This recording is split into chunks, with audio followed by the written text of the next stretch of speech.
Hello, my precious viewers.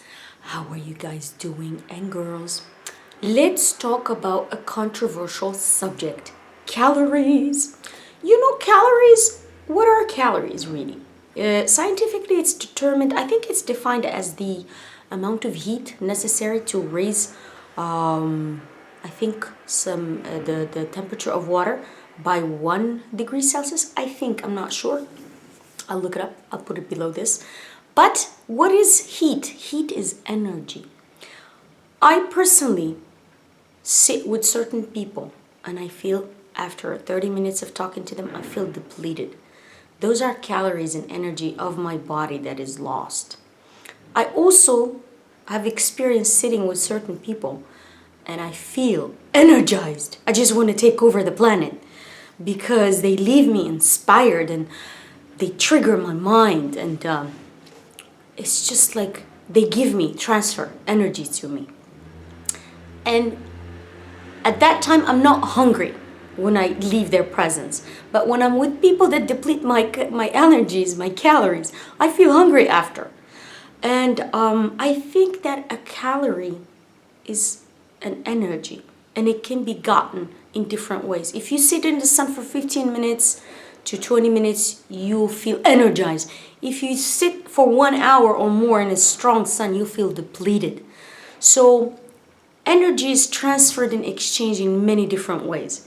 Also related to food, this butter, I'm in Africa still, this butter is churned by hand by a lady that doesn't know how to write and read. She doesn't know what technology is. She lives in the mountains. She doesn't even know what clothing, the clothing that we wear today is. She has a cow, one cow, and she churns her butter by hand with milk that's raw. She doesn't even know what pasteurizing milk is.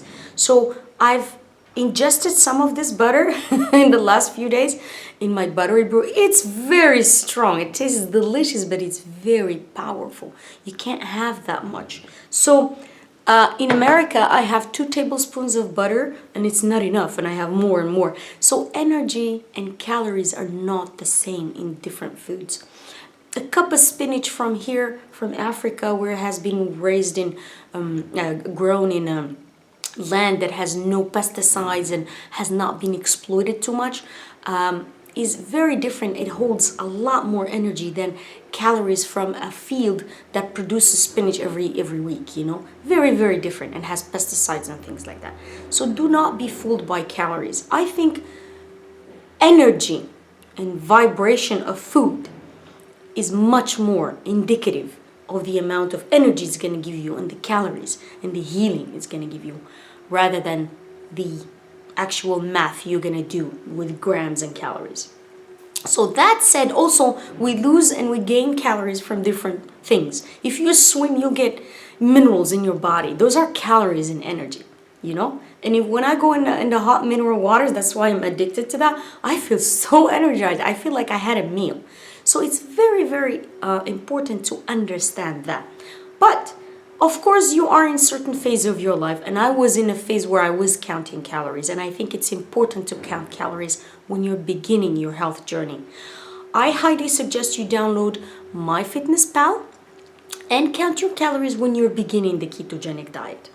Count especially your protein and your carbs. So if you're still transitioning and you're having fruit or you're having a little piece of bread, count your calories. Try to keep them under 100. If you're just transitioning, you're going to start the strict keto later. But you're not going to jump into the ketogenic diet overnight. It's very, very harmful for your body. Your body is not going to understand. Your microbiome is not going to be able to shift and give it time. Your bacteria, your parasites, everything that lives inside of us needs time to adapt. So we need to be conscious of that. Count your protein. I try to keep my protein under 1 gram per kilo. I'm like 52 kilos right now. I keep it under 50 to 40 sometimes. I don't like to eat much protein, especially if it's farmed protein, farmed animals. I try to minimize it or skip it, do eggs instead. And I also count my I counted before my carbs. I don't count my carbs anymore because I eat only leafy greens and salads. So if you're 1 year and a 1 year and a half like me in the ketogenic diet, if you keep it all leafy greens, you'll never go over 100 grams. It's a lot of greens that you have to ingest. Also, if you ingest high quality greens that you grow them yourself, or you're in a country like where I am right now, where the greens are very, very clean, you don't need a lot. You need very little. You can feel the energy. You know, I eat a little salad right here and I'm like, wow, I'm so full of energy, you know? So, but if you're beginning, count your calories from protein, number one, carbs, number two, try to keep them under 100. And if you're strict keto, you can keep them under 20, that's fine.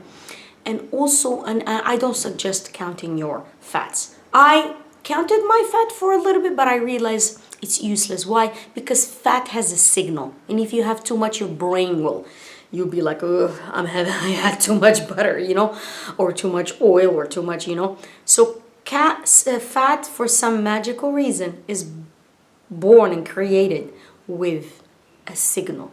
Carbs are not created with a signal. I think because some animals have to graze a limited amount of vegetables and leaves, that's why it doesn't have a signal. You can keep eating. In fact, when I used to consume a lot of carbs, it's funny, I used to eat like pasta right now, and then 1 hour I'm hungry. So it's bizarre. It does not signal your brain.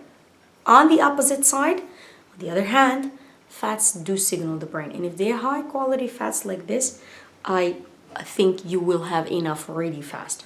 This is chaga mushroom. I hunted this one when I was in Poland, in Warsaw, last month. I think it was last month. And I grinded some yesterday. This is chaga, very high in nutrition. It's a superfood.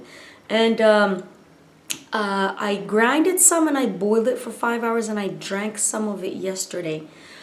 I did not eat much food. I had one soup and one buttery brew in the morning.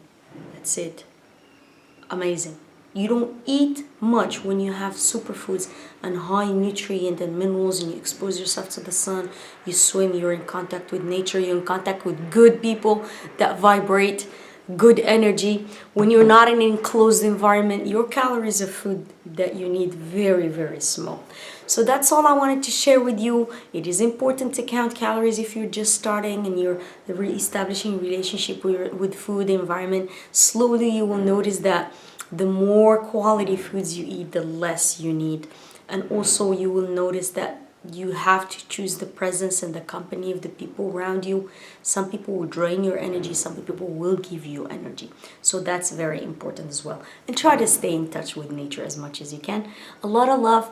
Thank you guys for watching. I will put a couple links below. One to my video that talks about how to count your macros, and one how to start a healthy ketogenic diet. I'll see you soon. Please like this video and subscribe and share with your friends. Bye.